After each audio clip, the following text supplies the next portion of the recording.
اعوذ باللہ من الشیطان الرجیم بسم اللہ الرحمن الرحیم وعدکم اللہ مغانم کثیرۃ تاخذونها، اللہ تعالیٰ نے اے مسلمانوں تم سے وعدہ کیا ہے بہت سی غنیمتوں کا جو تمہیں حاصل ہوں گی۔ فعجل لکم ہذہ، تو یہ تو اللہ نے فوری طور پر تمہیں عطا کر دی ہے، یعنی یہ فتح مبین۔ وکف ایدی الناس عنکم، اور لوگوں کے ہاتھ تمہاری جانب سے روک لیے، یعنی جنگ اگر ہوتی ظاہر بات ہے کہ قریش بھی پھر اگر اس میں اپنی قوت کا مظاہرہ کرتے تو کچھ نہ کچھ نقصان تو مسلمانوں کا بھی ہوتا۔ کف ایدی الناس عنکم، ان کے ہاتھ باندھ لیے اور روک لیے اللہ نے تم سے۔ وَلِتَكُونَ آیَةً لِّلْمُؤْمِنِينَ، اور تاکہ یہ اہل ایمان کے لیے ایک نشانی بن جائے۔ وَيَهْدِيَكُمْ صِرَاطًا مُسْتَقِيمًا، اور اللہ تعالیٰ اب تمہیں سیدھی راہ پر جو ہے گامزن کر دے، یعنی تمہاری اس جد و جہد کو، اجتماعی جو جد و جہد ہے تمہاری، اسے براہ راست تیر کی طرح سیدھا اب اس کے آخری ہدف اور منزل مقصود تک پہنچا دے۔ وَأُخْرَىٰ لَمْ تَقْدِرُوا عَلَيْهَا، اور کچھ اور بھی فتحیں ہیں جن کا ابھی تک تمہیں جس پر قدرت حاصل نہیں ہوئی ہے۔ قد احاط اللہ بہا، اللہ تعالیٰ ان کا بھی احاطہ کیے ہوئے ہے، یعنی یہ کہ اس کے فوراً بعد تمہیں ایک فتح ملے گی جو کہ خیبر کی ہوگی، کیونکہ یہ اس جو رکوع ہم نے دوسرا پڑھائے ہیں، تیسرا اس سے پہلے نازل ہوا ہے، اور یہ کہ پھر فتح مکہ ہونے والی ہے۔ اللہ تعالیٰ نے یہ تمام فتوحات جو اللہ کے تو علم میں ہے، اللہ کے نے ان کا احاطہ کیا ہوا ہے۔ وَكَانَ اللَّهُ عَلَىٰ كُلِّ شَيْءٍ قَدِيرًا، اللہ ہر چیز پر قادر ہے۔ وَلَوْ قَاتَلَكُمُ الَّذِينَ كَفَرُوا لَوَلَّوُا الْأَدْبَارَ، اور اگر یہ کافر یعنی قریش مکہ تم سے جنگ کرتے تو لازماً پیٹ دکھا دیتے، پیٹ پھیر جاتے۔ ثم لا یجدون ولیا ولا نصیرا، اور پھر نہ پاتے اپنے لیے کوئی حمایتی، کوئی مددگار۔ سنت اللہ التی قد خلت من قبل، یہ اللہ کی وہ سنت ہے، اس کا دستور ہے، اس کا قانون ہے کہ جو پہلے سے چلا آ رہا ہے، یعنی یہ کہ اللہ تعالیٰ اپنے رسولوں کی مدد کرتا ہے۔ تو اب رسول کے ساتھ اگر وہ جنگ پر آمادہ ہو گئے ہوتے تو یقیناً ان کو پیٹھ دکھانی پڑتی اور شکست ان کا مقدر بنتی۔ سنت اللہ التی قد خلت من قبل ولن تجد لسنت اللہ تبدیلا، اور نہیں پاؤ گے تم اللہ کی سنت اور اللہ کے دستور میں کوئی تبدیلی۔ وَهُوَ الَّذِي كَفَّ أَيْدِيَهُمْ عَنْكُمْ وَأَيْدِيَكُمْ عَنْهُمْ بِبَطْنِ مَكَّةَ، وہی ہے جس نے روک لیے ان کے ہاتھ تمہاری طرف بڑھنے سے اور تمہارے ہاتھ ان کی طرف بڑھنے سے۔ بِبَطْنِ مکہ، بیچ شہر مکے کے، یعنی مکے کی وادی میں اور مکے کے شہر میں اگر یہ جنگ ہوتی اور یہ خون ریزی ہوتی، مِن بَعْدِ أَنْ أَسْفَرَكُمْ عَلَيْهِمْ، اور یہ اللہ نے روک دیا اس کے بعد کہ اللہ نے تمہیں ان پر فتح دے دی تھی، یعنی کہ واقعتاً دل میں قریش شکست کھا چکے تھے، وہ سمجھ گئے تھے کہ ہمارے لیے مقابلہ ممکن نہیں ہے، ورنہ وہ صلح کبھی نہ کرتے۔ ان کے لیے تو یہ چیز گویا کہ بڑی موت سے بھی بڑھ کر جو تھی، بھاری تھی، کہ مسلمان جو ہیں ان کے ساتھ ہم صلح کریں، انہیں تسلیم کر لیں، اور پھر یہ بھی طے کریں کہ اگلے سال آپ آئیے اور ہم 3 دن کے لیے تو یہ پورا مکہ خالی کر دیں گے، آپ یہاں جس طرح چاہیں عمرہ کریں۔ یہ شرط بھی اس میں شامل تھی اگلے سال، لیکن اس سال آپ کو جانا پڑے گا، ہماری ناک جو ہے اتنی نہ کٹے کہ اسی سال آپ عمرہ کر لیں، لیکن یہ ہے کہ بہرحال آئندہ آپ آئیں گے۔ تو اس کے بعد کہ اللہ نے تمہیں ان پر فتح دے دی تھی۔ وَكَانَ اللَّهُ بِمَا تَعْمَلُونَ بَصِيرًا، اور جو کچھ تم کر رہے ہو اللہ اسے دیکھ رہا ہے۔ هُمُ الَّذِينَ كَفَرُوا وَصَدُّوكُمْ عَنِ الْمَسْجِدِ الْحَرَامِ، وہی لوگ ہیں، یعنی ان کے جرائم کا تذکرہ ہو رہا ہے جنہوں نے کفر کیا تو اور تمہیں روکے رکھا مسجد حرام تک جانے سے۔ وَالْهَدْيَ مَعْكُوفًا أَن يَبْلُغَ مَحِلَّهُ، اور ہدی کے جو جانور لے کے گئے تھے مسلمان احرام کے ساتھ ساتھ، وہ ہدی کے جانور تھے کہ کعبے کے لیے نیاز کے یہ جانور ہیں، وہ رکے ہوئے تھے کہ وہ اپنی اصل جگہ پر یبلغ محلہ، کہ اس کا اصل مقام تو یہ تھا کہ کعبے جائیں، وہاں پر ان کا چڑھاوا چڑھایا جائے اور ان کی قربانی دی جائے، لیکن یہ کہ وہ رکے ہوئے تھے کہ وہاں تک نہیں پہنچ سکتے تھے۔ لیکن یہ اللہ نے کیوں ہاتھ روک لیے، ان کے ہاتھ تم سے، تمہارے ہاتھ ان سے کیوں روک لیے، جنگ کیوں نہیں ہونے دی، اس کی حکمت اب آ رہی ہے۔ وَلَوْلَا رِجَالٌ مُؤْمِنُونَ وَنِسَاءٌ مُؤْمِنَاتٌ، اگر نہ ہوتے مرد مومن اور عورتیں مومنات، لم تعلموہم، جنہیں تم نہیں جانتے تھے، ان تطؤوہم، اندیشہ تھا کہ تم انہیں بھی پیس ڈالتے، یعنی جب جنگ ہوتی ہے، بھٹی گرم ہو جاتی ہے، اس وقت تو تحقیق و تفتیش مشکل ہوتی ہے۔ اب وہ مسلمان کے جو ہجرت نہیں کر سکے، ان میں ضعفاء بھی تھے، ان میں مریض بھی تھے، ان میں عورتیں بھی تھیں جن کے لیے ممکن ہی نہیں تھا، جیسا کہ ہم سورہ نساء میں پڑھ چکے ہیں کہ جن کے لیے بالکل ممکن ہی نہیں تھا، اللہ تعالیٰ نے ان کو معاف کر دیا تھا، ہجرت نہیں کر رہے تب بھی اللہ ان سے مواخذہ نہیں کرے گا۔ تو اب وہ لوگ بھی موجود تھے مکے کے اندر، اب اگر یہ چکی چلتی تو پھر تو یہ پیس ڈالتی ان کو بھی۔ وَلَوْلَا رِجَالٌ مُؤْمِنُونَ وَنِسَاءٌ مُؤْمِنَاتٌ لَمْ تَعْلَمُوهُمْ أَن تَطَئُوهُمْ، تم جانتے ہی نہیں تھے، ہو سکتا ہے کہ تم انہیں بھی کچل دیتے، فَتُصِيبَكُم مِّنْهُمْ مَعَرَّةٌ، اور ان کے معاملے میں پھر تم پر ایک الزام آ جاتا بغیر علم، اس کے بغیر کہ تمہیں کوئی علم ہو، تمہاری بے خبری میں تم پر الزام آتا کہ ان اہل ایمان نے آ کر اپنے اہل ایمان ساتھیوں کو بھی قتل کر دیا۔ لِيُدْخِلَ اللَّهُ فِي رَحْمَتِهِ، اللہ نے اسی لیے روک دیا اس جنگ کو اس وقت اور تمہیں فتح دے دی صلح کی شکل میں، تاکہ اللہ تعالیٰ داخل کرے اللہ تعالیٰ اپنی رحمت میں جس کو چاہے۔ وَلَوْ تَزَيَّنُوا لَعَذَّبْنَا الَّذِينَ كَفَرُوا مِنْهُمْ عَذَابًا أَلِيمًا، اگر وہ علیحدہ ہو چکے ہوتے، یعنی مسلمان اہل ایمان مرد اور عورتیں جو ہیں جو ابھی تک مقیم ہیں یہاں پر، اگر وہ یہاں سے نکل چکے ہوتے، علیحدہ ہو چکے ہوتے، تو پھر باقی یہاں صرف کفار رہ گئے ہوتے، تو ہم اسی وقت لَعَذَّبْنَا الَّذِينَ كَفَرُوا مِنْهُمْ عَذَابًا أَلِيمًا، تو ان کافروں کو ہم ابھی وہ بدترین عذاب کا مزہ چکھا دیتے۔ اِذْ جَعَلَ الَّذِينَ كَفَرُوا فِي قُلُوبِهِمُ الْحَمِيَّةَ حَمِيَّةَ الْجَاهِلِيَّةِ، جب کافروں نے اپنے دلوں کے اندر ایک حمیت جو ہے، ایک بڑی غیرت اور حمیت کا معاملہ، لیکن وہ حمیت جاہلی تھی کہ ہم لوگ، اور کیسے ممکن ہے کہ ہم انہیں یہاں پر عمرہ کرنے دیں، یہ لوگ کہ جو بے دین ہو گئے، ان کے اعتبار سے تو بے دین تھے، جو ہم اپنے آبا و اجداد کے دین کو چھوڑ گئے، تو وہ جو نسل پرستی اور قوم پرستی ان میں تھی، اور آبا پرستی تھی، اور اپنی روایت پرستی تھی، اس کے بنا پر حمیت جاہلیت ان کے دلوں کے اندر اتنی کوٹ کوٹ کر بھری ہوئی تھی۔ اِذْ جَعَلَ الَّذِينَ كَفَرُوا فِي قُلُوبِهِمُ الْحَمِيَّةَ حَمِيَّةَ الْجَاهِلِيَّةِ، انہوں نے حمیت جاہلی کو اپنے دلوں کے اندر راسخ کر لیا تھا۔ فَأَنزَلَ اللَّهُ سَكِينَتَهُ عَلَى رَسُولِهِ وَعَلَى الْمُؤْمِنِينَ، تو اللہ تعالیٰ نے اپنا طرف سے سکون نازل فرما دیا اپنے رسول پر صلی اللہ علیہ وسلم اور اہل ایمان پر۔ وَأَلْزَمَهُمْ كَلِمَةَ التَّقْوَىٰ، اور اللہ تعالیٰ نے ان پر لازم کر دیا تقویٰ کی بات کو، یعنی اللہ تعالیٰ نے تقویٰ کو ان پر لازم کر دیا۔ وَكَانُوا أَحَقَّ بِهَا، یقیناً وہ تقویٰ کے زیادہ حقدار بھی ہیں، وَأَهْلَهَا، اور واقعتاً تقویٰ کے اہل ہیں، ان کے اندر تقویٰ موجود ہے۔ وَكَانَ اللَّهُ بِكُلِّ شَيْءٍ عَلِيمًا، اور یقیناً اللہ تعالیٰ ہر چیز کا علم رکھتا ہے۔ لَقَدْ صَدَقَ اللَّهُ رَسُولَهُ الرُّؤْيَا بِالْحَقِّ، اب ایک شبہ کا ازالہ ہو رہا ہے کہ کچھ لوگوں کو یہ خیال پیدا ہوا ہوگا کہ رسول کا تو خواب بھی سچا ہوتا ہے اور وحی کے درجے میں ہے۔ حضور نے ہمیں فرمایا تھا کہ میں نے خواب دیکھا ہے کہ ہم عمرہ کر رہے ہیں، تو چلو، اور یہاں ہم عمرہ نہیں کر سکے، تو رسول کا خواب جھوٹا ہو گیا۔ یہ اگر شک کسی کے دل میں پیدا ہوا تو اس کو ظاہر کر رہے ہیں کہ رسول کا خواب جھوٹا نہیں ہوا، یعنی یہ کہ اس میں جب حضور سے پوچھا بھی گیا، آپ نے تو فرمایا تھا کہ ہم عمرہ کریں گے، تو آپ نے فرمایا تھا یہ میں نے کب کہا تھا کہ اسی سال ضرور کریں گے، عمرہ کریں گے، چنانچہ اگلے سال وہ عمرہ ہوا۔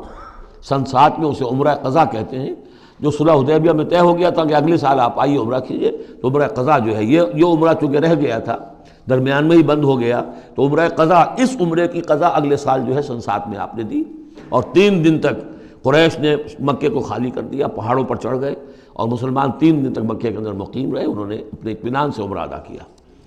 تو فرمایا لقد صدق اللہ رسولہ الرؤیا بالحق، اللہ نے بالکل سچا دکھایا خواب اپنے رسول کو، اس میں قطعاً کسی جھوٹ کا شائبہ نہیں۔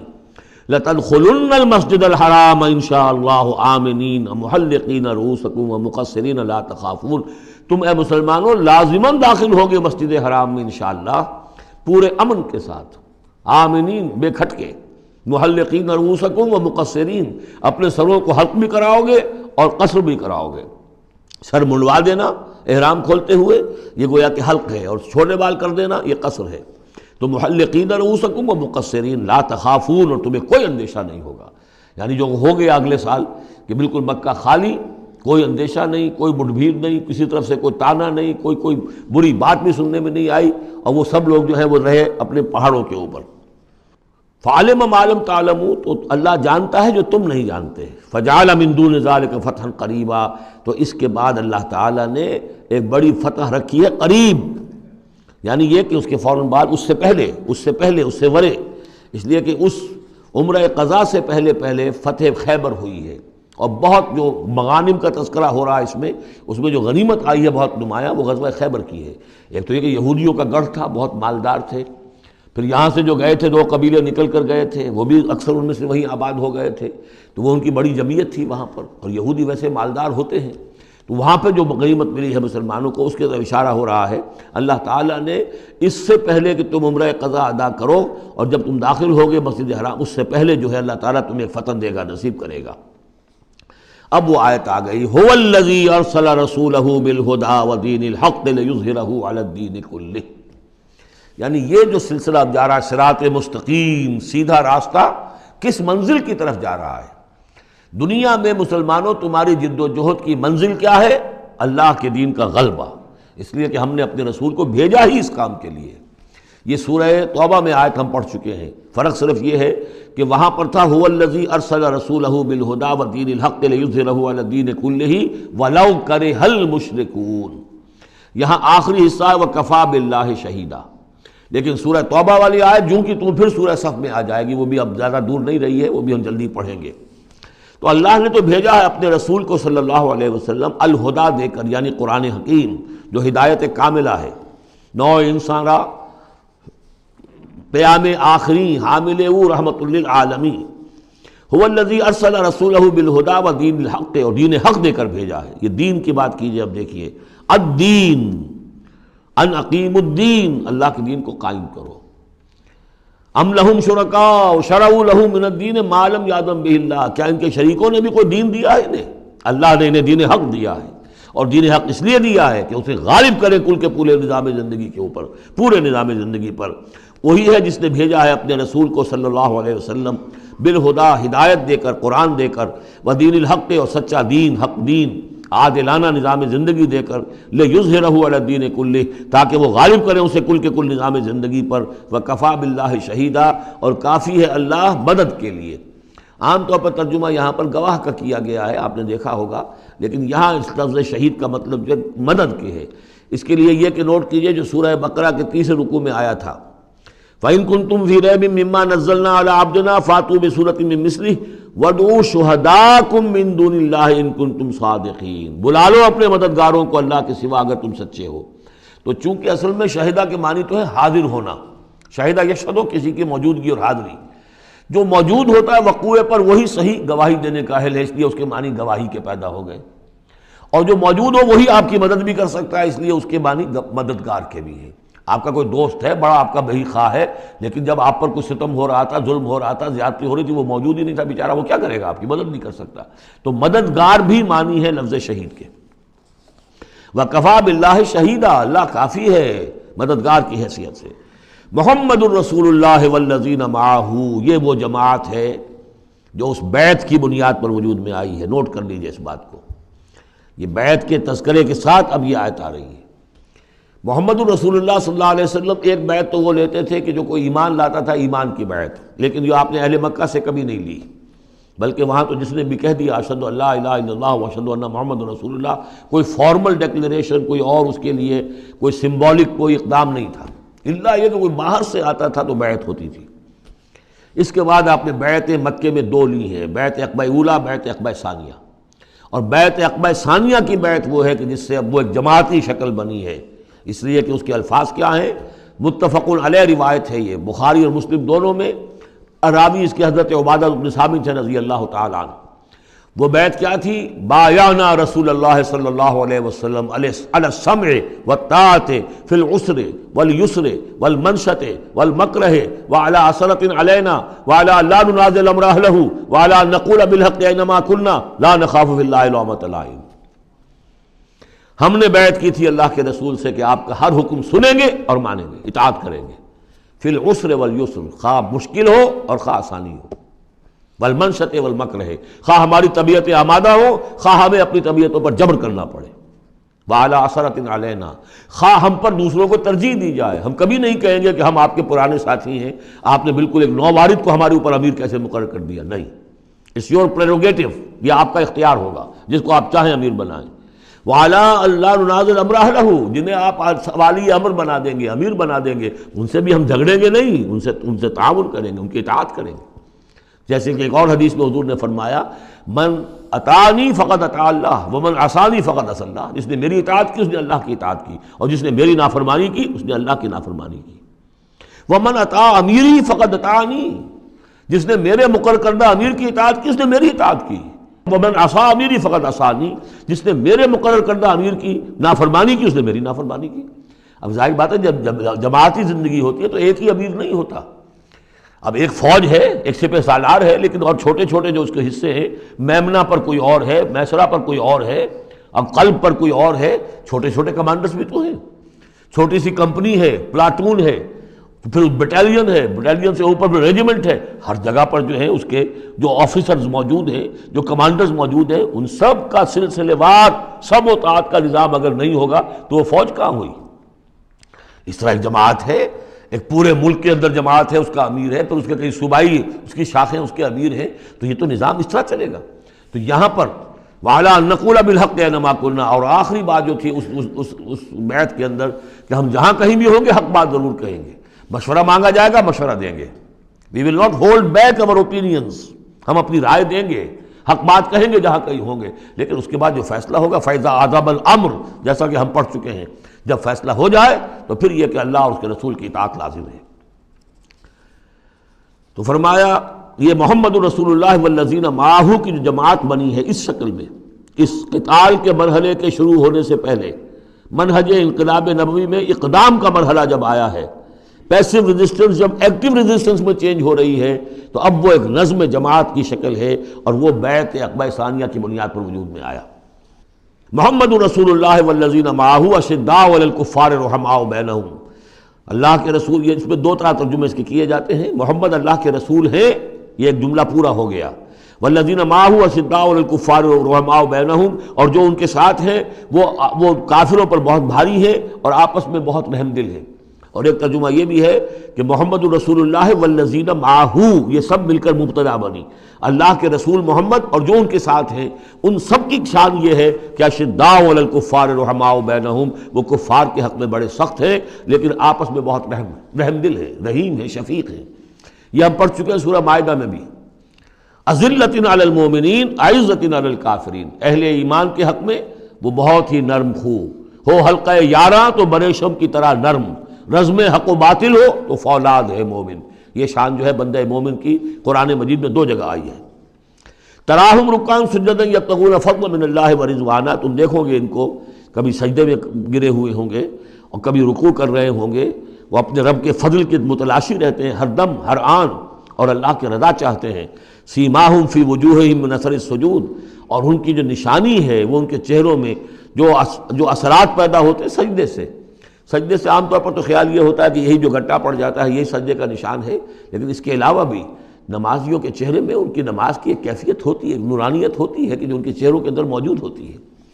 ذالک مثلہم فی التوراۃ، یہ ہے ان کی مثال اور تمثیل جو تورات میں آئی تھی، ومثلہم فی الانجیل، اور انجیل میں جو ان کی مثال دی گئی تھی وہ یہ ہے کزرع اخرج شطأہ، جیسے ایک کھیتی وہ اپنا پٹھا نکالتی ہے، فآزرہ، پھر اسے گاڑھا کرتی ہے، فاستغلظ، اور فاستوى، اس کو مضبوط کرتی ہے اور پھر اسے گاڑھا کرتی ہے، فاستوى علی سوقہ، پھر اپنی نال پر کھڑی ہو جاتی ہے۔ چھوٹی سی کوئی کوپل پھوٹتی ہے، پھر وہ بڑھتی ہے، نرم سی ہے، پھر ذرا اس کا جو تنا بنتا ہے وہ اس کے اوپر پھر کھڑی ہو جاتی ہے سیدھی۔ یہ جس طریقے سے درجہ بدرجہ یہ جو زراعت ہو رہی ہے، یہ کھیتی ہو رہی ہے، اس کا نتیجہ کیا نکلتا ہے؟ یعجب الزراع، جو زراعت کرنے والا ہے، جو کاشتکار ہے، اسے بڑی بھلی لگتی ہے، آیا آج دیکھا اپنی کھیتی کو اپج آئی ہے، نکل آئی ہے، اس کے بعد یہ کہ اب بڑھ رہی ہے، پک رہی ہے، اب کھیتی لہرا رہی ہے، اس کے اوپر سٹے آ گئے ہیں۔ یعجب الزراع لیغیظ بہم الکفار، تاکہ اس سے دل جلے کافروں کا۔ اب یہاں اس سے واضح ہو گیا یہاں زراع کون ہے؟ یہ کھیتی صحابہ کرام کی کھیتی ہے جو پھل رہی ہے، پھول رہی ہے، اور اس کا کاشتکار کون ہے؟ محمد الرسول اللہ صلی اللہ علیہ وسلم۔ تب حضور کے ساتھ آپ کو معلوم ہے کہ جب انتقال ہوا ہے ابو طالب کا تو وہ مشکل 125 آدمی تھے، 150 آدمی تھے، آپ کی ایسی پوزیشن بھی نہیں تھی کہ اپنے بل پر مکے میں رہ سکتے، اسی لیے طائف گئے تھے، کوئی آلٹرنیٹ بیس مل جائے میں وہاں منتقل کر دوں اپنی اس دعوت کا اور اپنی اس تحریک کا مرکز، لیکن یہ کہ وہاں سے خالی ہاتھ آنا پڑا تھا۔ ایک وہ دور تھا کہ جس میں پھر ایک مشرک کی امان لے کر مکے میں داخل ہو سکے، مطعم بن عدی کی۔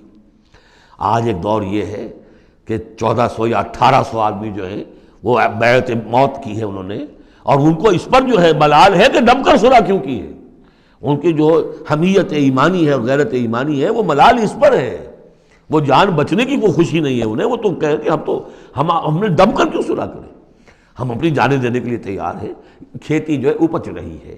تو فرمایا کزرع اخرج شطأہ فآزرہ فاستغلظ فاستوى على سوقه يعجب الزراع ليغيظ بهم الكفار وعد الله الذين آمنوا وعملوا الصالحات منهم مغفرة واجرا عظیما۔ اللہ نے وعدہ کیا ہے ان لوگوں سے جو ایمان لائے اور نیک عمل کیے، ان میں سے جو واقعتاً جنہوں نے ایمان اور عمل صالح کا حق ادا کر دیا کہ ان کے لیے مغفرت بھی، اجر عظیم بھی ہے۔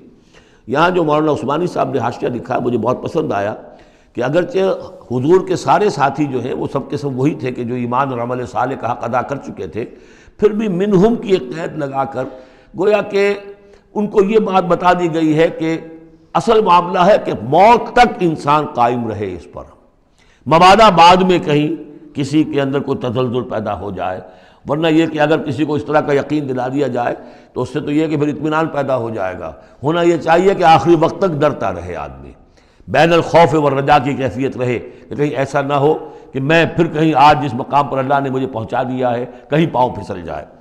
مغفرت و اجر عظیم کا اللہ نے وعدہ فرمایا۔ اب یہ سورہ مبارکہ آ گئی سورۃ الحجرات۔ میں ابتدا میں عرض کر چکا ہوں کہ اس کی حیثیت ایک ضمیمہ کی ہے، جوڑا ہے سورہ فتح اور سورہ محمد، اور وہ بالکل اپنے اس کے ترتیب کے اعتبار سے بالکل صحیح جوڑا ہے۔ یہ در حقیقت سمجھیے کہ سورہ فتح کی چند آیات کی مزید وضاحت ہے۔ مثلا سورہ فتح میں ہم نے یہ پڑھا تھا وَلِتُعَزِّرُوهُ وَتُوَقِّرُوهُ، اللہ کے رسول کی تعظیم، توقیر، ان کی مدد، ان کی نصرت، یہ تمہارے لیے لازم ہے۔ پھر ہم نے ابھی پڑھا اہل ایمان کے لیے تمہیں رحم دل ہونا چاہیے، اہل ایمان کے لیے تمہارا طرز عمل جو ہے وہ بہت ہمدردانہ، نیک، بھلائی کا، خیر خواہانہ ہونا چاہیے۔ یہ ساری چیزیں جو ہے اس میں اب سامنے آ رہی ہیں۔ اور دوسرے یہ کہ یہ جو اب دین کے غلبے کی جد و جہد ہے، اس کے لیے جہاد کی اہمیت کیا ہے دین کے اندر، اس کی اصل حیثیت کیا ہے، اس کو بھی اس سورہ مبارکہ میں واضح کیا گیا۔ تو سورہ حجرات کل 18 آیات ہیں، 2 رکوعوں پر مشتمل ہے، لیکن جیسا کہ میں نے عرض کیا تھا مسلمانوں کی جو اجتماعی زندگی، معاشرتی زندگی ہونی چاہیے، مسلمانوں کا مسلمانوں کے ساتھ کیسا سلوک ہونا چاہیے، مسلمانوں کا کیا رویہ ہونا چاہیے محمد الرسول اللہ صلی اللہ علیہ وسلم کے ساتھ، اور پھر یہ کہ اسلامی ریاست کی بنیاد کیا ہے، دستوری بنیاد کیا ہے، اور اس کی اصل میں اساس جو ہے وہ کس چیز پر قائم ہے، یہ ساری چیزیں اس سورہ مبارکہ میں بیان ہوئی ہیں۔ بسم اللہ الرحمن الرحیم، یا ایھا الذین آمنوا لا تقدموا بین یدی اللہ ورسولہ واتقوا اللہ ان اللہ سمیع علیم۔ اہل ایمان مت آگے بڑھو اللہ اور اس کے رسول سے، اور اللہ کا تقوی اختیار کرو، اللہ سب کچھ سننے والا ہے، سب کچھ جاننے والا ہے۔ یہ پہلی آیت جو ہے یہ گویا کہ ہر اسلامی ریاست کی دفعہ نمبر 1 ہے، یا ہم یہ کہہ سکتے ہیں دفعہ نمبر 1 تو یہ ہو کہ یہاں حاکمیت اللہ کی ہے، لیکن حاکمیت اللہ کی کیسے یہاں پر ہوگی؟ تنفیذ یہ ہے کہ اللہ اور اس کے رسول نے جو حدود قائم کر دی ان سے تجاوز نہیں ہوگا۔ چنانچہ یہ دفعہ ہمارے ہر دستور میں موجود رہی ہے، no legislation will be done repugnant to the Quran and the Sunnah, یہ موجود ہے، لیکن ایک ہاتھ سے یہ دفعہ یعنی اسلام ڈال کر اور دوسرے ہاتھ سے نکال لیا گیا۔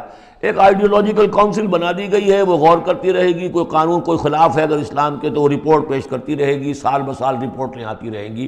کوئی لازم نہیں ہے دستور کی روح سے کہ ان کی دی ہوئی رپورٹ پر عمل بھی ہوگا، لہذا وہ الماریوں پر الماریاں بھرتی رہیں۔ کام ہوا ہے، محنتیں ہوئی ہیں، کوششیں ہوئی ہیں، ان میں ایک بڑی اچھی محنت ہوئی تھی جو اقتصادیات کے بارے میں ہوئی تھی کہ سود کے بغیر کیسی بینکنگ کا نظام قائم کیا جائے، اس میں بڑی محنت ہوئی ہے، لیکن دستور میں کوئی گارنٹی نہیں ہے کہ اس آئیڈیولوجیکل کونسل کی کوئی سفارشات لازماً وہ ان کی تنفیذ بھی ہوگی۔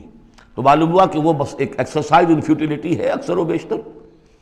تو فرمایا پہلی بات تو یہ طے کر لو کہ اللہ کا حکم اور اس کے رسول کا حکم، کتاب اور سنت، no legislation can be done here repugnant to the book of Allah Quran and the Sunnah of the profit صلی اللہ علیہ وسلم۔ یہ ہے اصل الاصول، یہ ہے دفعہ، کہ اس دفعہ سے اب یہ ریاست اسلامی بن گئی کہ جو بھی لیجسلیٹو باڈی آپ بنائیں، اسے آپ پارلیمنٹ کہیں، اسے مجلس ملی کہیں، اسے آپ کانگریس جو چاہیں کہیں، اس کی لیجسلیٹو اتھارٹی جو ہے وہ لمیٹڈ ہے، limited by the injunctions of the Quran and the Sunnah. اس دائرے کے اندر اندر وہ قانون سازی کر سکتے ہیں، اس لیے کہ اس دائرے کے اندر اندر جو کچھ ہے وہ مباح ہے، اور مباح کے اندر آپ اکثریت کے ساتھ فیصلہ کر لیجئے۔ کسی دعوت میں آپ کر رہے ہیں، مہمان بلا رہے ہیں، اس میں مشروب کون سا سرو کیا جائے، اس میں روح افزا شربت پلایا جائے یا کوئی 7 اپ پلایا جائے یا کیا کیا جائے، اب اس کو اب وہ بھی مباح ہے وہ بھی مباح ہے، اب کثرت رائے سے فیصلہ کر لیے۔ لیکن کثرت رائے کیا 100% رائے بھی اللہ کے کسی حکم میں ترمیم نہیں کر سکتی، وہ تو دائرہ ہے، اس دائرے کے اندر اندر رہنا ہے، جس کو کہ ایک حدیث سے حضور نے بہت عمدگی سے واضح کیا ہے۔ آپ نے فرمایا مثل المومن کا مثل الفرس فی عقیتہ، مومن کی مثال ایسی ہے جیسے کہ گھوڑا جو بندھا ہوا ہے کھوٹے کے ساتھ۔ ظاہر بات ہے مومن میں جو اللہ کو مانتا ہے تو اللہ کے حکم سے بندھ گیا، رسول کو مانتا ہے رسول کے فرمان سے بندھ گیا، قرآن کو مانتا ہے تو قرآن کے احکام سے بندھ گیا۔ تو ایک آدمی وہ ہے مادر پدر آزاد ہے، نہ اللہ کو جانے نہ رسول کو جانے نہ کسی آسمانی ہدایت کو مانے، وہ جو چاہے قانون بنائے، وہ سوڈمی کو بھی جائز قرار دے دیں، ہومو سیکشولیٹی کو بھی جائز قرار دے دیں، 2 مردوں کی شادی کو جائز قرار دے دیں، لیگل سٹیٹس دے دیں، ان کی مرضی ہے جو چاہے کریں، لیکن مسلمان تو پابند ہوتا ہے۔ تو پہلی یہ آیت جو ہے انتہائی اہم ہے، اور گویا کہ اس کی ترجمانی ہے جو پاکستان کے دستور میں وہ الفاظ لکھے ہوئے ہیں، No legislation can be done here repugnant to the Quran and Sunnah. یا ایھا الذین آمنوا لا تقدموا بین یدی اللہ ورسولہ واتقوا اللہ ان اللہ سمیع علیم۔ اس کے بعد جو آ رہی ہیں 4 آیتیں، یہ خاص طور پر حضور کے ساتھ کیا طرز عمل ہونا چاہیے۔ دستوری بنیاد اسلامی ریاست کی یہ آ گئی، اللہ اور اس کے رسول کے احکام کی اطاعت، لیکن ایک ہماری ثقافت، ہماری تہذیب، ہمارے کلچر کی ایک بنیاد ہے، اور وہ بنیاد کیا ہے؟ حضور کی تعظیم، حضور سے محبت، حضور کے نقش قدم کی پیروی، آپ کے سرتابی نہ کرنا، آپ کے آواز کے مقابلے میں اپنی آواز بلند نہ کرنا۔ اب یہ آرام یہ ہے وہ توقروہ و تعزروہ، یہ گویا کہ اس کی شرح ہے۔ یا ایھا الذین آمنوا لا ترفعوا اصواتکم فوق صوت النبی، اہل ایمان اپنی آواز کبھی بلند نہ کرنا نبی کی آواز پر، ولا تجہروا لہ بالقول کجہر بعضکم لبعض، اور جس طرح تم آپس میں بلند آواز سے ایک دوسرے سے بات کر لیتے ہو، ایسی حرکت کوئی نبی کے ساتھ نہ کر بیٹھنا۔ ان تحبط اعمالکم، مبادا تمہارے سارے اعمال حبط ہو جائیں۔ تم سمجھو گے میں نے کوئی گناہ کبیرہ تو نہیں کیا ہے، میں نے چوری نہیں کی، ڈاکہ نہیں ڈالا، زنا نہیں کیا، کچھ نہیں کیا، لیکن نہیں، گستاخانہ طرز عمل نبی کی شان میں یہ تمہارے سارے کاموں کو حبط کر دے گا، اکارت کر دے گا۔ وَلِلَّهِ مَا فِي السَّمَاوَاتِ وَمَا فِي الْأَرْضِ ان الذین یغضون اصواتهم عند رسول اللہ اولئک الذین امتحن اللہ قلوبهم للتقوی۔ ایک چیز کو ایک منفی انداز میں بھی کہا، اب یہ کہ مثبت انداز میں، شاباش دینے کے انداز میں، بے شک وہ لوگ جو اپنی آوازیں پست رکھتے ہیں رسول اللہ کے سامنے، یہی وہ لوگ ہیں کہ جن کے دلوں کو اللہ نے چن لیا ہے، امتحان کر کے جانچ پرکھ کر چن لیا ہے، اختیار کر لیا ہے تقوی کے لیے۔ اب ان کے دلوں میں اللہ تعالیٰ تقوی زیادہ سے زیادہ پیدا کر دے گا۔ لہم مغفرۃ واجر عظیم، ان کے لیے مغفرت ہے اور بہت بڑا اجر ہے۔ ان الذین ینادونک من وراء الحجرات اکثرهم لا یعقلون، یہ بھی ایک سوء ادب تھا، اور یہ ویسے بھی عام معاشرت کے اعتبار سے بھی سوء ادب ہے۔ وہ لوگ آتے تھے بدو باہر سے، اب حضور کا اپنے معمولات تھے، کس وقت آپ کو برآمد ہونا ہے اپنے حجرے سے، اور وہ باہر سے کھڑے ہو گئے، یا محمد اخرج علینا، آئیے ذرا باہر تشریف لائیے۔ فرمایا ان الذین ینادونک من وراء الحجرات، بے شک وہ لوگ جو آپ کو پکارتے ہیں دیواروں کے پیچھے سے، حجرات کے باہر سے، اکثرهم لا یعقلون، ان میں سے اکثر وہ ہے جو عقل نہیں رکھتے۔ وَلَوْ أَنَّهُمْ صَبَرُوا، اگر وہ صبر کرتے حتیٰ تخرج الیہم، کہ آپ خود برآمد ہوتے اپنی حجرے سے، تشریف لاتے باہر، لَكَانَ خَيْرًا لَهُمْ، یہ ان کے حق میں بہت بہتر تھا۔ وَاللَّهُ غَفُورٌ رَحِيمٌ، اللہ غفور اور رحیم ہے۔ یہ انہوں نے جان بوجھ کے گستاخی نہیں کی، یہ صرف بدو ہوتے تھے، اور ظاہر بات ہے وہ مہذب لوگ نہیں تھے، اس حوالے سے ان کے ہاں جو بھی تھا، اور عرب کا بدو وہ تو یوں سمجھیے کہ بہت ہی زیادہ ان آداب وغیرہ سے بہت ناواقف، بہت دور، تو اس لیے ان کا کہ اگرچہ انہوں نے کی ہے یہ زیادتی، لیکن اللہ غفور ہے اور رحیم ہے، بخشنے والا ہے، آئندہ اس کا اعادہ نہ ہو۔ اس کے بعد 8 احکام آ رہے ہیں مسلمان معاشرے کو مضبوط اور مربوط رکھنے کے لیے، اس لیے کہ اقامت دین کی جد و جہد، غلبہ دین کی جد و جہد، اگر یہ جماعت مضبوط نہیں ہے، مستحکم نہیں ہے، مربوط نہیں ہے، تو ظاہر بات ہے جد و جہد کمزور ہوگی۔ اور اس کے اندر رکھنے کہاں سے پیدا ہو سکتے ہیں؟ 2 بڑے حکم اور 6 چھوٹے حکم۔ ویسے وہ چھوٹے کس وجہ سے کہہ رہا ہوں وہ بھی میں آپ سے عرض کر دوں گا، اس لیے کہ وہ ایک آیت میں 3 جمع کیے، اور یہاں پہلے جو 2 بڑے حکم آ رہے ہیں ان کے لیے مستقل آیات نازل ہوئی۔ بڑے احکام میں سے پہلا کیا ہے؟ یا ایھا الذین آمنوا ان جاءکم فاسق بنبأ فتبینوا ان تصیبوا قوما بجہالۃ فتصبحوا علی ما فعلتم نادمین۔ اہل ایمان، اگر تمہارے پاس کوئی فاسق شخص آئے جو متقی نہیں ہے، وہ آئے کوئی بڑی خبر لے کر، اطلاع لے کر، فتبینوا، تو تحقیق کر لیا کرو، اس کی خبر پر کوئی اقدام نہ کر گزرنا۔ ہو سکتا ہے وہ غلط بات بتا رہا ہو تمہیں کہ فلاں قبیلہ جو ہے حملے کی تیاری کر رہا ہے، تو تم پہلے اسے پری ایمپٹ کرنے کے لیے فوری طور پہ تم حملہ کر دو، نہیں، فتبینوا، تحقیق کر لیا کرو، ان تصیبوا قوما بجہالۃ، مبادا تم جا پڑو کسی قوم پر نادانی میں، حملہ کر بیٹھو کسی قوم کے اوپر، کسی قبیلے کے اوپر نادانی میں، فتصبحوا علی ما فعلتم نادمین، اور پھر تمہیں ہونا پڑے جو کچھ کہ تم نے کیا ہو اس پر نادم۔ اس لیے یہ کہ افواہوں پر کوئی اقدام نہ کیا جائے۔ ہاں خبر لانے والا صدیق اکبر ہو رضی اللہ تعالیٰ عنہ، بات دوسری ہے، لیکن یہ کہ جو شخص جو ہے قابل اعتماد نہیں ہے، اس کا کردار، اس کی زندگی جو ہے اس طرح کی نہیں ہے، تو اس کے بارے میں اس کی رائے ہوئی کسی خبر پر فوراً کوئی اقدام درست نہیں ہوگا، اس کی پوری طرح تحقیق کرو، تفتیش کرو۔ اور ایسا ہی ہوتا ہے اکثر و بیشتر کہ یہ جو افواہوں کے اوپر اقدام کر دیے جاتے ہیں، ان سے بڑے بڑے جھگڑے شروع ہو جاتے ہیں، بڑی بڑی جنگیں شروع ہو جاتی ہیں۔ وَاعْلَمُوا أَنَّ فِيكُمْ رَسُولَ اللَّهِ، اور دیکھو تمہارے مابین اللہ کے رسول ہیں۔ یہ اس سے کیا مراد ہے؟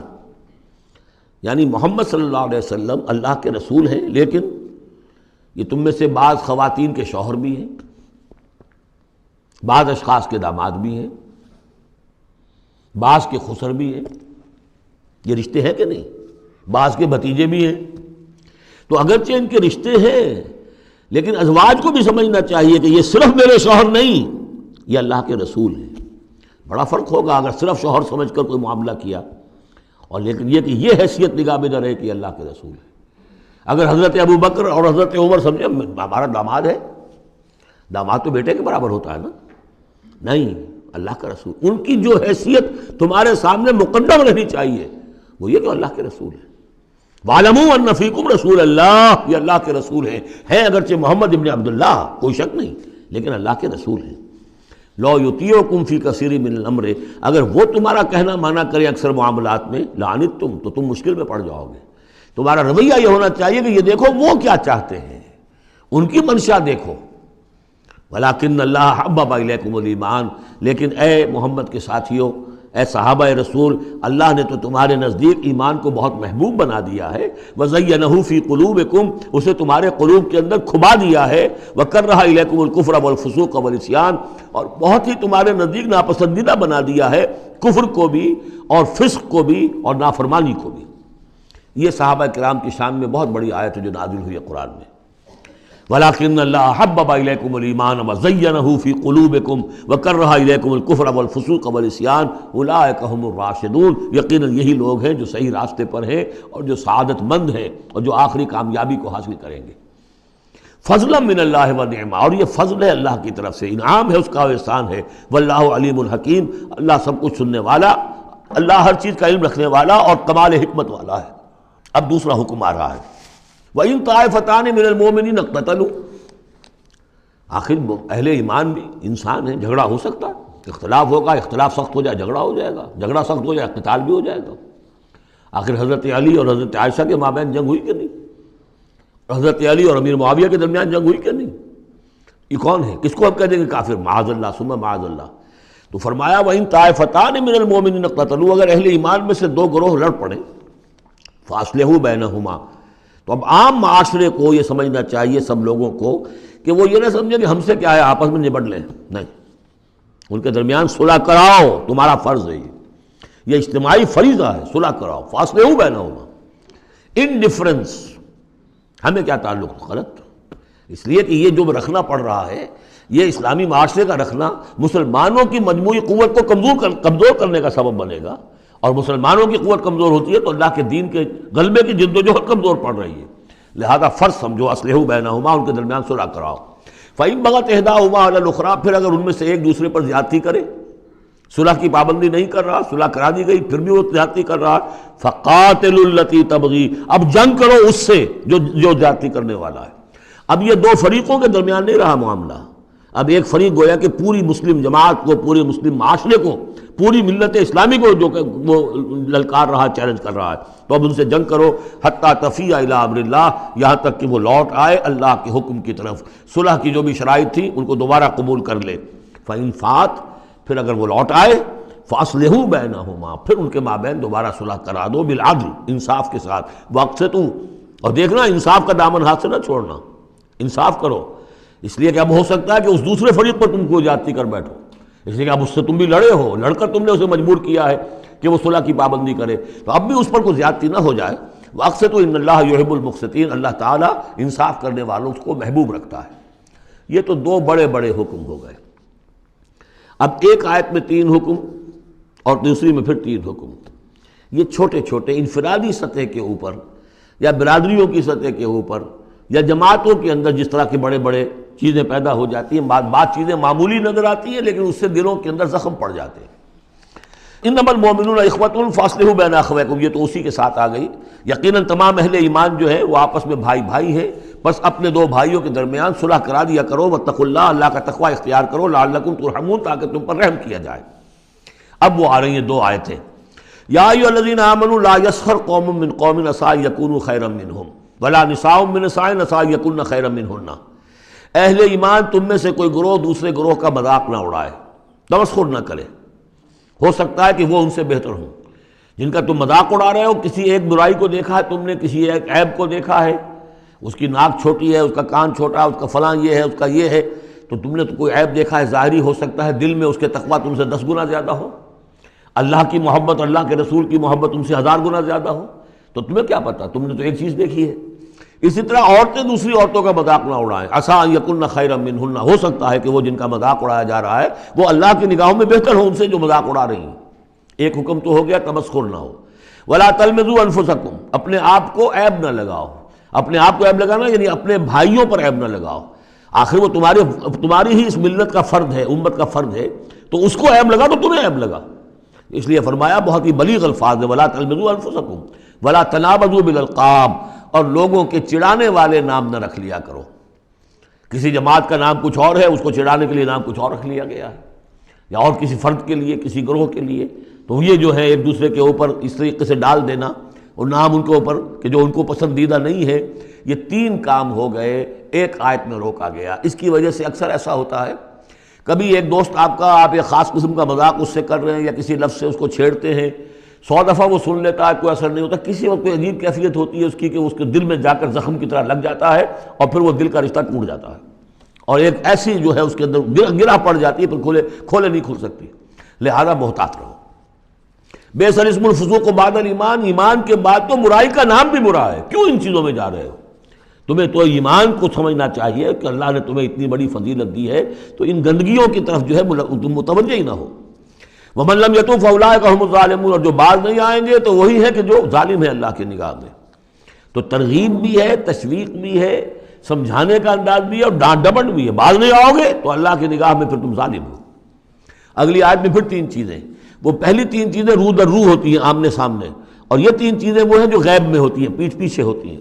یا ایھا الذین آمنوا اجتنبوا کثیرا من الظن ان بعض الظن اسم، اہل ایمان زیادہ ظن کرنے سے بچو، خام خواہ گمان بٹھا لینا کسی کے بارے میں، جب تک کہ کوئی بات ظاہر نہ ہو جائے، کسی کی طرف سے کوئی روش یا رویہ یا کوئی اقدام جو ہے واضح طور پر سامنے نہ آ جائے، اپنے دل میں خام خواہ کوئی اس کے بارے میں جس کو ہم کہتے ہیں سوء ظن پیدا کر لینا۔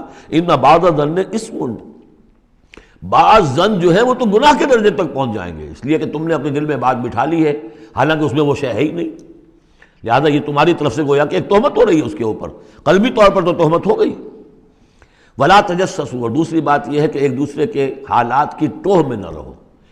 بہرحال اسلامی ریاست ہوگی تو جاسوسی کا ایک محکمہ بھی ہوگا، وہ تو اپنی جگہ پر ہے، لیکن افراد کی سطح پر خام خواہ فلاں اس گھر میں کیا ہو رہا ہے، کیوں ہو رہا ہے، یہ دونوں بھائیوں کے معاملات کیا ہیں، کیا وجہ ہے، لڑائی کیوں نہیں ہوتی ان میں، کچھ لوگوں کی ہوتی، تلاش میں رہتے ہیں ایسی چیزوں کی۔ ولا تجسسوا، تجسس مت کرو۔ ولا یغتب بعضکم بعضا، اور تم میں سے کوئی دوسرے کی غیبت نہ کرے، کسی کے پیٹھ پیچھے غیر موجودگی میں اس کی کوئی برائی نہ بیان کرے، چاہے وہ برائی بالفعل اس میں ہو۔ حضور سے پوچھا گیا کہ حضور اگر وہ برائی اس میں ہو، آپ نے فرمایا تبھی تو غیبت ہے، اگر برائی ہے نہیں تو تہمت ہو گئی، وہ تو غیبت سے دوہرا جرم ہو گیا۔ لیکن یہی ہے کہ کسی مسلمان بھائی کی غیر موجودگی میں اس کی کوئی برائی بیان نہ کی جائے۔ اَیُحِبُّ أَحَدُکُمْ أَن یأکل لحم أخیہ میتا، کیا تم میں سے کوئی شخص اسے پسند کرے گا کہ وہ اپنے کسی مردہ بھائی کا گوشت کھائے؟ فَکَرِہْتُمُوہ، یہ تو تمہیں بہت برا لگا، بہت گھن آیا، یہ کیا بات کہہ دی اللہ تعالیٰ نے، کوئی شخص چاہے گا یہ کہ اپنے مردہ بھائی کا گوشت کھائے؟ لیکن یہ اخلاقی سطح پر یہی کام تم کرتے ہو، غیبت جو ہے اخلاقی سطح پر یہی ہے۔ کیوں؟ کہ جو شخص موجود نہیں ہے آپ اس کی عزت پر حملہ کر رہے ہیں. اگر وہ موجود ہوتا اپنا دفاع کرتا، لیکن موجود نہیں ہے، دفاع نہیں کر سکتا، وضاحت کرتا. آپ کو غلط بات سمجھ میں آئی، آپ نے ٹھیک نہیں سمجھا ہے، آپ کو اطلاع صحیح نہیں ملی ہے، آپ سو طرح سے اپنی حفاظت کرتا ہے اپنی عزت کی. اور چونکہ موجود نہیں ہے، آپ نے جیسے مردہ بھائی کی لاش پڑی ہے، جس سے چاہو موٹی جو ہے کاٹ لو، لیکن اگر وہ زندہ ہو تو تمہیں قریب آنے دے گا.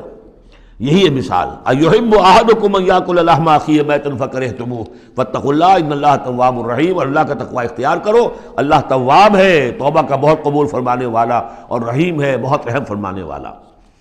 تیسرا حصہ اس سورہ مبارکہ کا جو آ رہا ہے یہ عظیم ترین مضامین پر مشتمل ہے. ابھی تک معاملہ سارا یا ایھا الذین آمنوا یا ایھا الذین آمنوا یا ایھا الذین آمنوا، آپ نے دیکھا یہ یوں سمجھیے کہ 12 آیات میں 5 مرتبہ یا ایھا الذین آمنوا آ چکا ہے. اور ہم نے دیکھا مکی صورتیں اتنی لمبی جو ہے یا ایھا الذین آمنوا کا صیغہ وہاں ہے ہی نہیں، لیکن یہ آیت آ رہی ہے یا ایھا الناس، اے لوگو انا خلقناکم من ذکر و انثی، اے لوگو ہم نے تمہیں پیدا کیا ہے، تم سب کو، چاہے مومن ہو چاہے غیر مومن ہو، چاہے مسلمان ہو چاہے کافر ہو، تم سب کو ہم نے پیدا کیا ہے من ذکر و انثی، ایک مرد اور ایک عورت سے. حضرت آدم اور حوا کی اولاد ہو تم. وجعلناکم شعوبا وقبائل لتعارفوا، اور ہم نے تمہیں بنا دیا ہے، قوموں میں تقسیم کر دیا اور قبیلوں میں، تاکہ ایک دوسرے کو پہچانو. یہ رنگ کا فرق، نسل کا فرق، اور یہ شکل و شباہت کا فرق، یہ جو بھی انسان کے نقوش ہیں ان کا فرق، زبانوں کا فرق، یہ قوموں اور قبیلوں میں جو فرق اور امتیاز انہوں نے ڈالا ہے تاکہ پہچان سکو. سارے انسان ایک ہی رنگ کے، ایک ہی شکل و صورت کے، ایک ہی معلوم ہوتا کہ سانچہ ہے فیکٹری کا، اسی میں سے سب بنے چلے آ رہے ہیں، ایک ہی زبان بولتے تو پہچانتے کیسے ایک دوسرے کو؟ یہ سارا ہے صرف پہچان کے لیے. یہ نہیں ہے کہ فلاں نسل اعلیٰ ہے، فلاں گھٹیا ہے، فلاں اونچی ہے، فلاں نیچی ہے.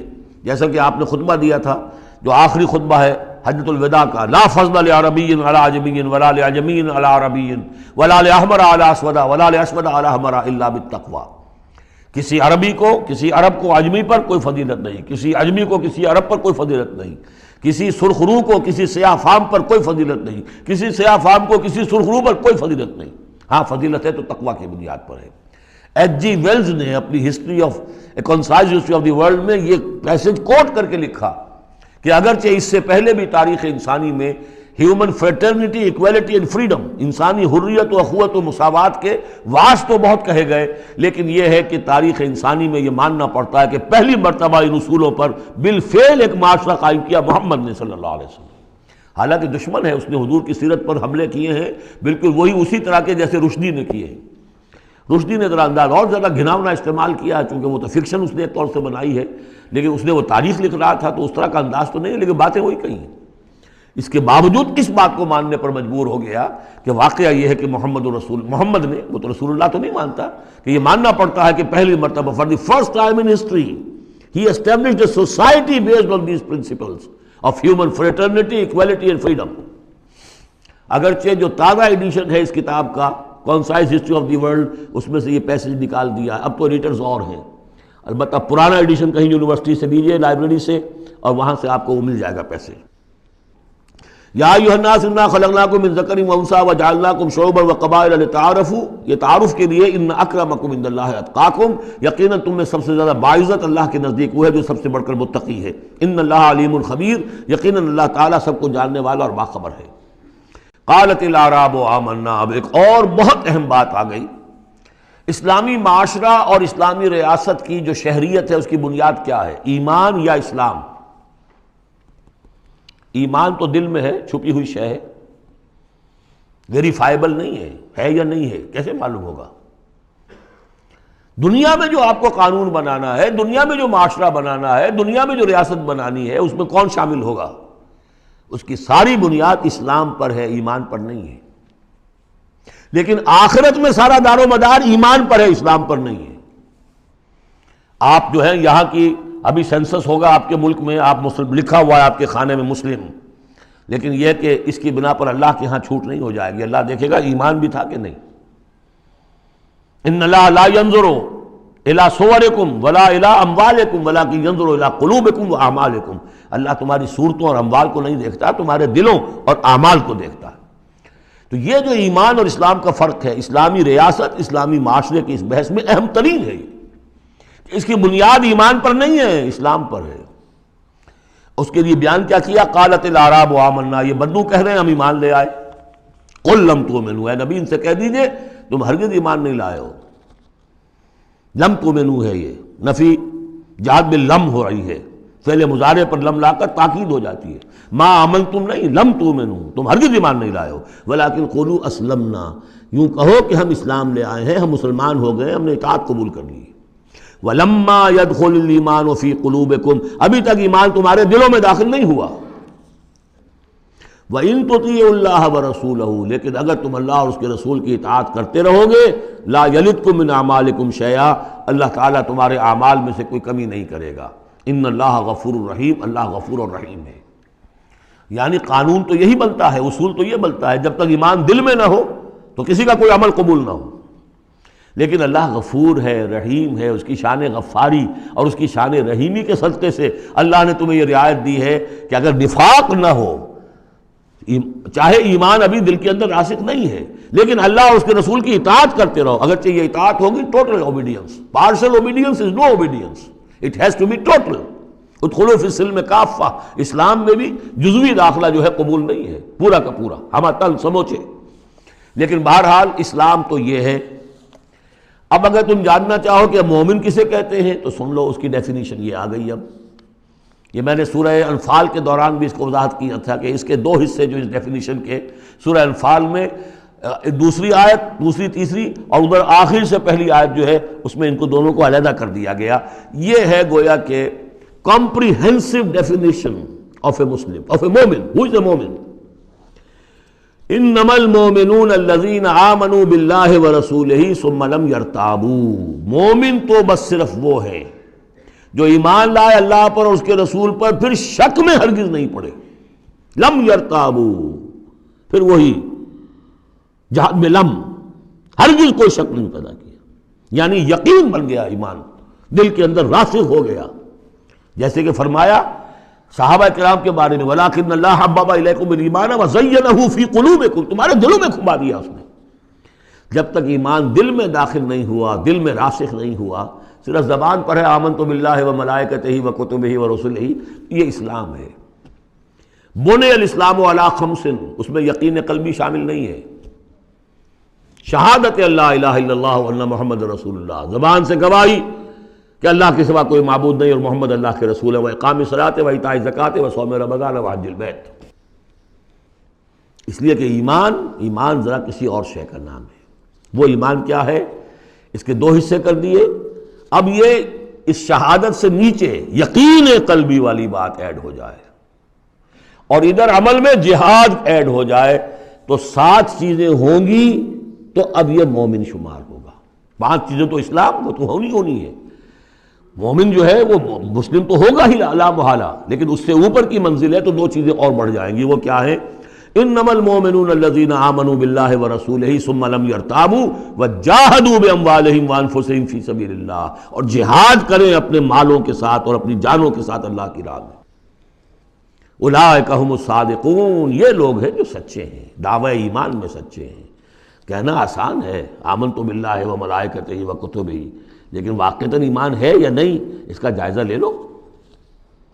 جیسا کہ میں نے عرض کیا، باطل کے نظام کے تحت زندگی گزارتے ہوئے اگر اس کو ذہناً قبول کیا ہوا ہے، اس کی چاکری کر رہے ہیں، اسی کی خدمت کر رہے ہیں اور اپنی توانائیاں صرف کر رہے ہیں اسی نظام کے تحت پھلنے اور پھیلنے اور پھولنے میں، زیادہ کمائیں، زیادہ بڑے گھر میں رہیں، زیادہ شاندار محل ہو، زیادہ ہماری کار لمبی ہو، ہمارا یہ ہو، ہمارا وہ ہو، سارا دن رات اور سارا خون پسینہ اسی کام کے لیے ہوا، وہ مومن نہیں ہو سکتا۔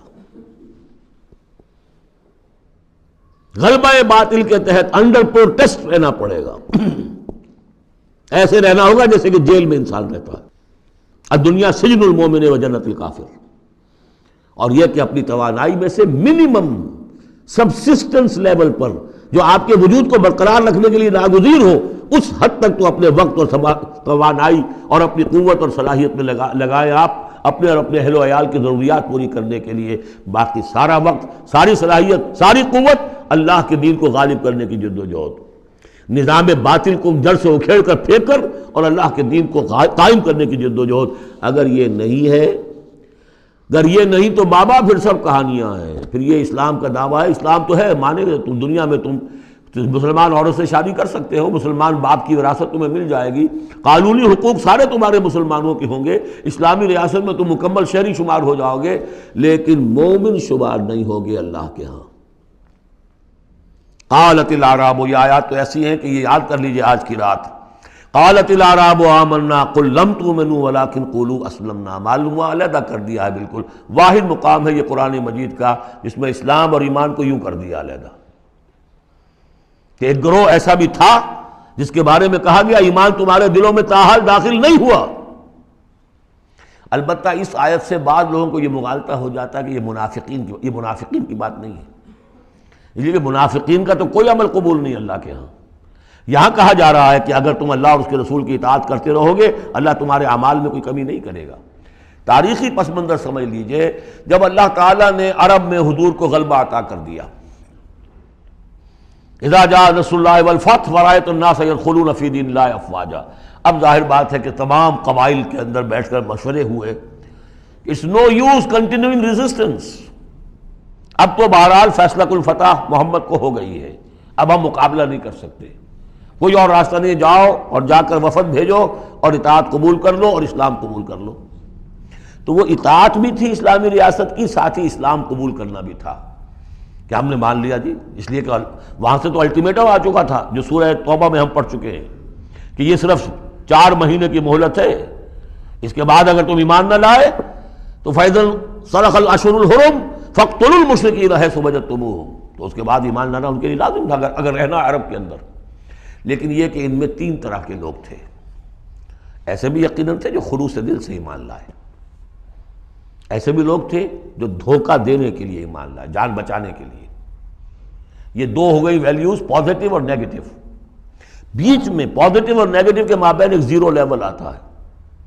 زیرو لیول وہ تھا کہ دل میں نہ دھوکے کی نیت ہے نہ حقیقتاً ایمان دل میں پیدا ہوا ہے، لیکن اسلام لے آئے، ٹھیک ہے ہم تیار ہیں، وہ ہے جن کا ذکر کیا جا رہا ہے۔ قالت الاعراب آمنا قل لم تؤمنوا ولکن قولوا اسلمنا، تم یہ کہو کہ ہم اسلام لے آئے ہیں، ولما يدخل الايمان في قلوبكم، ابھی تک ایمان تمہارے دلوں میں داخل نہیں ہوا۔ وَإِن تُطِيعُوا اللَّهَ وَرَسُولَهُ لَا يَلِدْكُم مِّنْ أَعْمَالِكُم شَيْئًا، اگر اللہ اور اس کے رسول کی اطاعت کرتے رہو گے اللہ تمہارے عمل میں سے کچھ بھی گھٹائے گا نہیں، کم نہیں کرے گا، بلکہ آگے چل کر یہ بات واضح ہو جائے گی کہ اگر اللہ اور اس کے رسول کی اطاعت کرتے رہو گے تو ایمان بھی تمہارے دلوں میں پیدا ہو جائے گا، اس لیے کہ ایمان سے عمل صالح پیدا ہوتا ہے اور عمل صالح سے بھی ایمان پیدا ہوتا ہے۔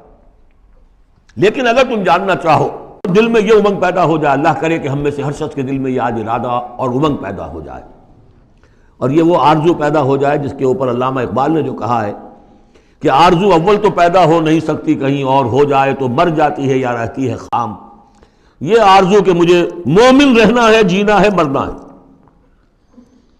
یہ آرزو اول تو پیدا مشکل سے ہوتی ہے، اور ہو جائے تو معاشرہ اس کو غذا نہیں دیتا، ہر 4 طرف سے اس کے خلاف آپ پر دباؤ پڑنا شروع، دماغ خراب ہو گیا، پاگل ہو گیا، فینیٹک ہے، یہ اپنا کیریئر چھوڑ رہا ہے، یہ اپنا کاروبار برباد کر رہا ہے، وہ فلاں یہ کر رہا ہے، تو ماحول جو ہے، ماحول میں آکسیجن نہ ہو تو پودا کیسے پروان چڑھے گا؟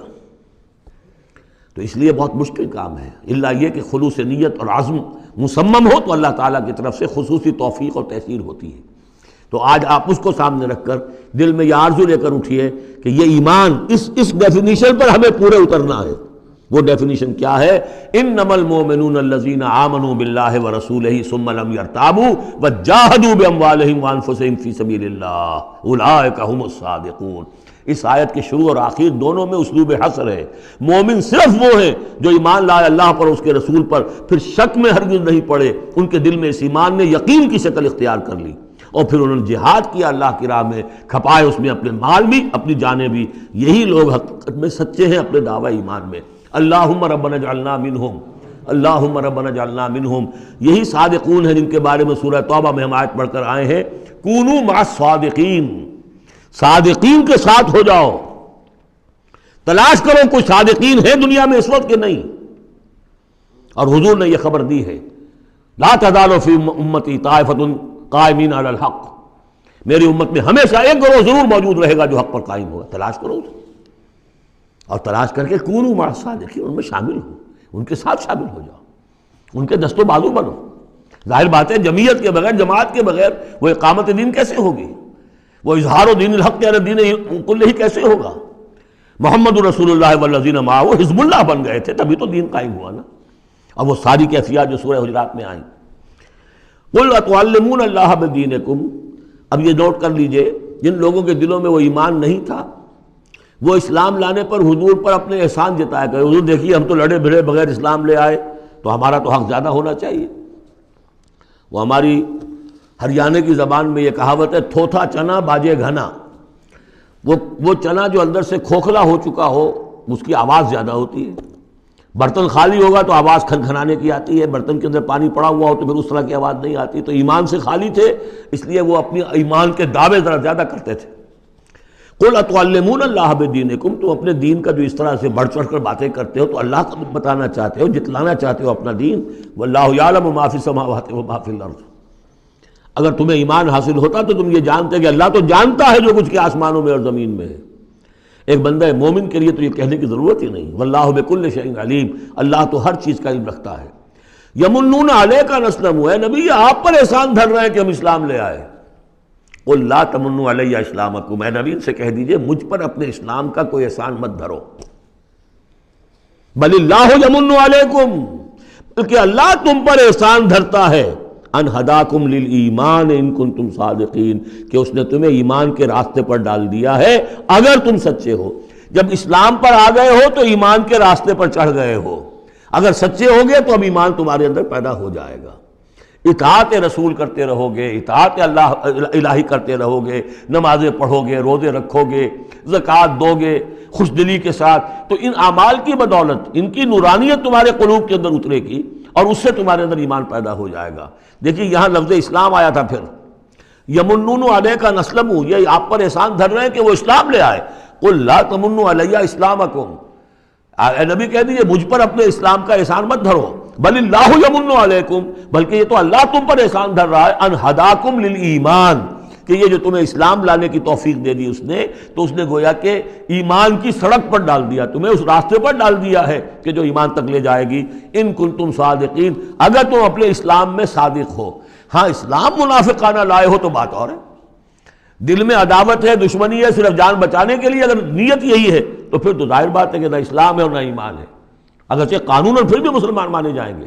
منافقین بھی آخری وقت تک مسلمان مانے گئے، منافقین جو ہے یہاں تک کہ رئیس المنافقین عبداللہ ابن ابی کی نماز جنازہ حضور نے پڑھائی ہے۔ یہ تو غزوہ تبوک کے بعد ہوا، پھر کہ منافقین کو ننگا بھی کیا گیا، اور مسجد جو انہوں نے بنائی تھی مسجد ضرار وہ گرا بھی دی گئی، وہ سب کچھ ہوا بعد میں ہوا، پہلے نہیں۔ غزوہ تبوک تک کا معاملہ یہ تھا کہ پردہ پڑا ہوا تھا۔ بل اللہ یمن علیکم ان ہداکم للایمان ان کنتم صادقین ان اللہ یعلم غیب السماوات والارض، یقیناً اللہ تعالیٰ جانتا ہے آسمانوں اور زمین کی تمام چھپی ہوئی چیزیں، غائب اور غیب اللہ کے علم میں ہے۔